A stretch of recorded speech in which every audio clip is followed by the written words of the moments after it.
नमस्कार। आज हम बात करेंगे उन बुनियादी नियमों की जो किसी भी बिजनेस की भाषा यानी कि अकाउंटिंग की नींव होते हैं। इन्हें ही हम अकाउंटिंग कॉन्सेप्ट्स कहते हैं। तो सवाल ये है कि किसी बिजनेस की भाषा को समझें कैसे।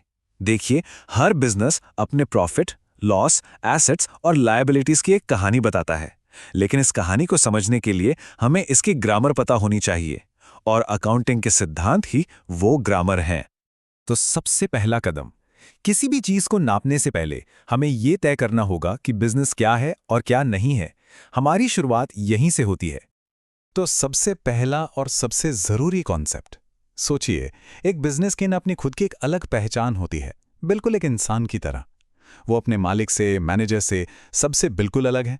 और इसीलिए सारे लेन देन बिजनेस के नजरिए से रिकॉर्ड होते हैं, मालिक के नहीं। अब देखिए, साफ सुथरी फाइनेंशियल रिपोर्टिंग के लिए ये नियम कितना जरूरी है। इसका एक बहुत ही बढ़िया उदाहरण है। जब कोई मालिक बिजनेस में पैसा लगाता है तो बिजनेस उस पैसे को मालिक के प्रति एक कर्ज, एक लायबिलिटी मानता है। वो बिजनेस का अपना पैसा नहीं है।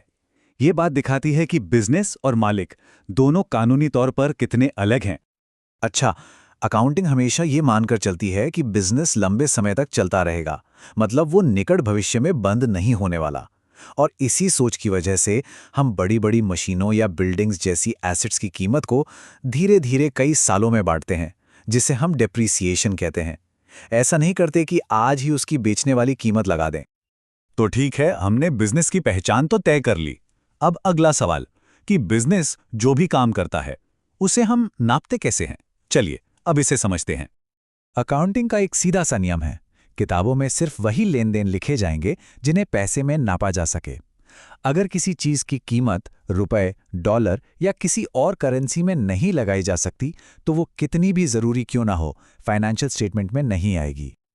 अब इसका मतलब यह है कि कई बहुत जरूरी चीजें किताबों से बाहर रह जाती हैं, जैसे किसी मैनेजर की खराब सेहत, या कर्मचारियों की हड़ताल, या फिर किसी कंपनी के बेहतरीन कर्मचारियों की असली कीमत।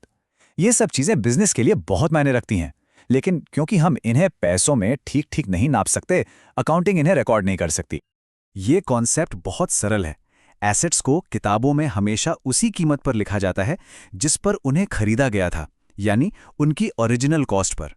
इस बात से कोई फर्क नहीं पड़ता कि आज बाजार में उनकी कीमत क्या चल रही है। ये सिर्फ इसलिए है ताकि रिकॉर्ड्स में एकरूपता और सच्चाई बनी रहे। पर ऐसा क्यों?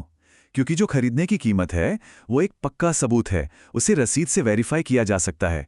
वहीं दूसरी तरफ मार्केट वैल्यू तो व्यक्तिपरक होती है और रोज बदलती रहती है। अकाउंटेंट्स अंदाजे लगाने से बचते हैं और इसलिए ऐतिहासिक लागत पर ही भरोसा करते हैं। चलिए अब आते हैं अकाउंटिंग के सबसे मजबूत स्तंभ पर। ये वो शानदार सिस्टम है जिससे ये पक्का होता है कि हिसाब किताब हमेशा बराबर रहे। नियम बहुत सीधा लेकिन बहुत गहरा है।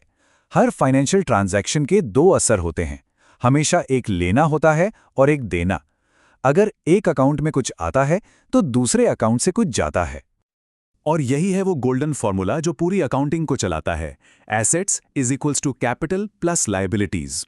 इसका मतलब है कि एक बिजनेस के पास जो कुछ भी है वो या तो मालिकों का लगाया हुआ पैसा है या फिर बाहर से लिया हुआ कर्ज। और ये तराजू हमेशा, जी हां, हमेशा बराबर रहता है।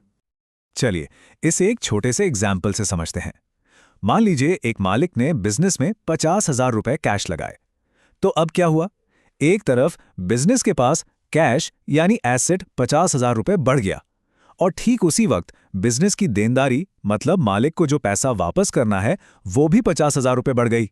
देखा, तराजू के दोनों पलड़े एकदम बराबर। ये समझना बहुत जरूरी है कि ये सिर्फ एक थ्योरी नहीं है, बल्कि दुनिया भर में इसी डबल एंट्री सिस्टम का इस्तेमाल होता है। ये एक ग्लोबली एक्सेप्टेड सिस्टम है जो हर जगह काम करता है। अच्छा, अब आते हैं हमारे आखिरी सेक्शन पर। हमने बिजनेस को डिफाइन कर लिया, उसके लेन देन को नाप लिया और हिसाब भी बराबर कर लिया। लेकिन हम इनकम और खर्चों को रिकॉर्ड कब करते हैं? ये सब कुछ टाइमिंग का खेल है। प्रॉफिट निकालने के लिए 3 आसान से नियम हैं। पहला, हम बिजनेस की लंबी जिंदगी को छोटे छोटे हिस्सों में बांट देते हैं, जैसे कि 1 साल।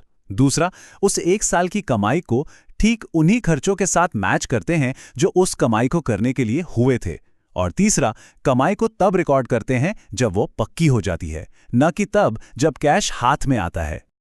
इन सभी टाइमिंग से जुड़े नियमों का सिर्फ एक ही मकसद है, किसी एक खास समय के लिए प्रॉफिट या लॉस की सही और सच्ची तस्वीर दिखाना। इससे ये पक्का हो जाता है कि जो प्रॉफिट दिखाया जा रहा है वो उसी पीरियड का है। तो आखिर में बस इतना सोचिए, ये कॉन्सेप्ट सिर्फ अकाउंटेंट्स के लिए नियम नहीं है, ये असल में पूरी इकोनॉमी में भरोसे की नींव है। इस एक कॉमन भाषा के बिना कोई इन्वेस्टर, कोई बैंक किसी कंपनी पर भरोसा कैसे करेगा? यही वो बुनियाद है जिस पर हमारा पूरा बिजनेस की दुनिया टिकी हुई है।